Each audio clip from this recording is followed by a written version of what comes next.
In round 7 of the Mitropa Cup, Austria stumbled. They only drew 2-2 with Slovenia, so they lost their 100% record, and that allowed Slovakia to gain a little bit of ground on them. They defeated France by 4-0. The other two rivals, the Czech Republic and Germany, only drew 2-2, so they've knocked themselves out of contention. And it's a game from that match that I'd like to look at, particularly caught my eye, and it was the board 1 encounter between Matthias Bluebaum from Germany and Vlastimir Babula from the Czech Republic. So Bluebaum has the white pieces, and it was a very regular, orthodox opening. It's a Catalan, and now black played with bishop b4 check, which has an excellent reputation. Bishop d2, also the most popular move, and now instead of capturing, the bishop comes back to e7. It's very well known. It's a subtle continuation. Why did black play bishop b4 check and go back to e7 instead of bishop e7 straight away? Well, it means this bishop is slightly awkwardly placed on d2. Sometimes it would like to come to the long diagonal, but it means that, well, it reduces white's options, let's say. So here we go. Bishop g2, but it's not that serious, of course. So in this line, of course, black does not capture on c4. In that case, the bishop would be reasonably well placed on d2, but instead plays a closed variation with c6. And this queen's bishop is usually the problem in queen's pawn openings for black, at least queen's pawn openings where black plays with the this pawn chain. It's blocked in, so of course black takes steps to solve the problem of that bishop, coming to either b7 or a6. Rook d1, usually a good move to put the rook opposite the queen. And b3, as I said, bishop f4 is the most popular move here, actually, but often that can be knocked away again with knight h5. But instead of that, white played with b3, which is of course a perfectly normal continuation. But it does mean that if white wants to get the bishop to the long diagonal, which he now did, well, perhaps c3 is not quite such a good square as b2. Takes longer to get there. Bishop b7. It's 92. So both players developing very, very normally. And here I think if white wants to have any real chance of a significant opening advantage here, then I think it's best to try to open the position with e4. Then black might take, white recaptures, and then of course black can try and break with c5. Well, not try to, black can break with c5. That's a pretty, would seem to me a pretty normal continuation. But I think it's white's best chance. Instead, white, Bluebaum played with rook c1, and that allowed black to break with c5. And I think having done this, black has just about equalised. Well, you can see obviously that now e4 is covered by black's pieces, so white can't break out. And it's such a regular position. There's nothing really wrong with black's position here. Well, after almost 20 minutes thought, white exchanged pawns, and again exchanged on d5, giving black these so-called hanging pawns. But I think the way that white has arranged his pieces, these are slightly awkwardly placed, these minor pieces. It's hard for white to get anything tangible in this position. I mean, one could wait around with e3, that's not a bad move. But as I said, black is pretty well coordinated here. I like this pawn on a5, perhaps this pawn will come at some stage to a4 to isolate this pawn. It's about equal. Instead, white chose a different plan, knight e1. The queen stepped out of the way, good move. Very often there are tricks along the c-file when involving a pin. So a good step out of that. And white played e4. Okay, this was the idea behind retreating with knight e1. So white wants to break those pawns.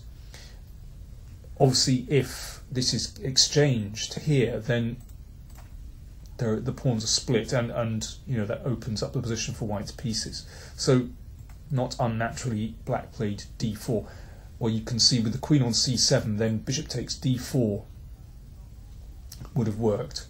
So the bishop has to go back. Now, as we can see, the point of playing e4 was to gain access to the c4 square and, of course, d3.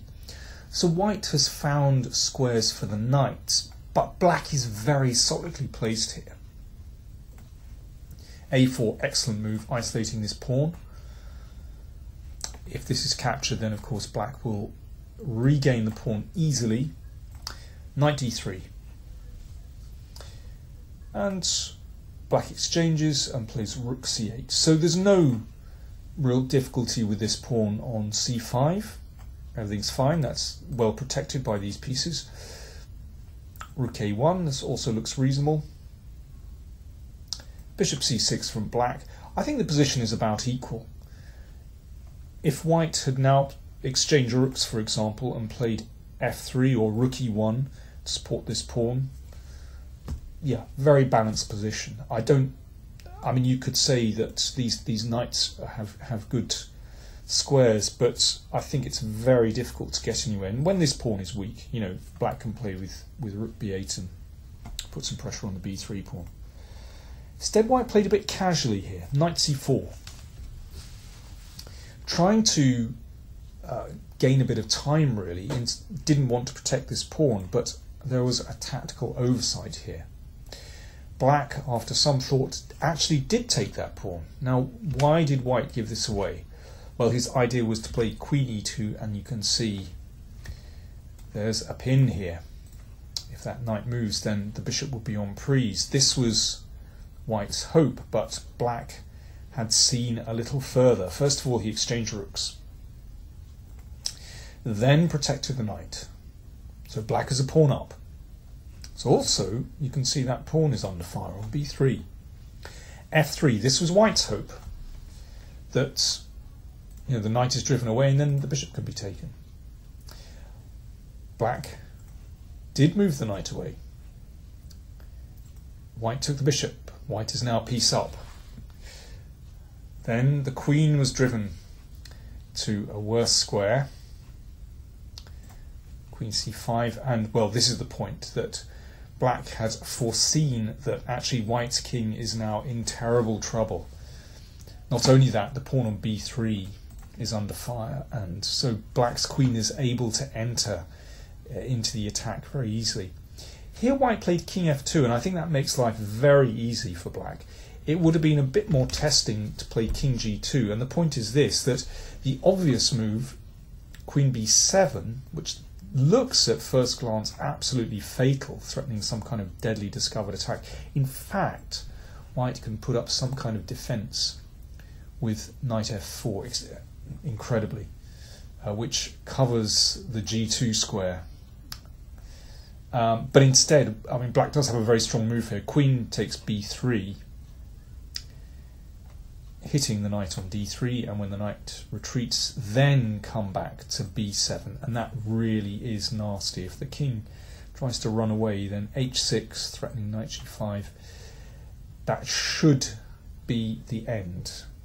Still a few more finesses to find for black, but should be winning. So, to the game. White played king f2, and of course this allows a knight fork. Sometimes 3 minor pieces can be a match for the queen, but not in this situation where white's king is running around with no real cover. And, well, there are too many targets in this position. You know, white's pieces are too loose. And black finished off very nicely. So attacking the knight, everything's with tempo, and the queen joins the attack on this diagonal. Queen f5. I mean, white has no real defence here. Checking and attacking the knight, and after knight f4, g5.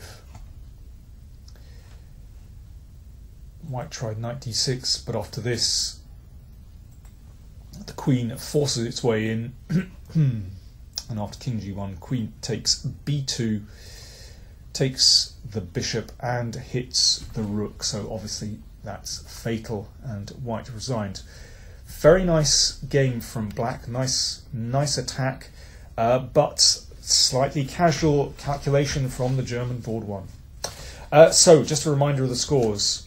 With 2 rounds still to play, Austria have 13 points, Slovakia in second place with 9, Germany and the Czech Republic on 8. So Slovakia, in theory, if they won their last 2 matches, could catch up Austria. But Austria just need a draw in their final 2 matches to secure first place.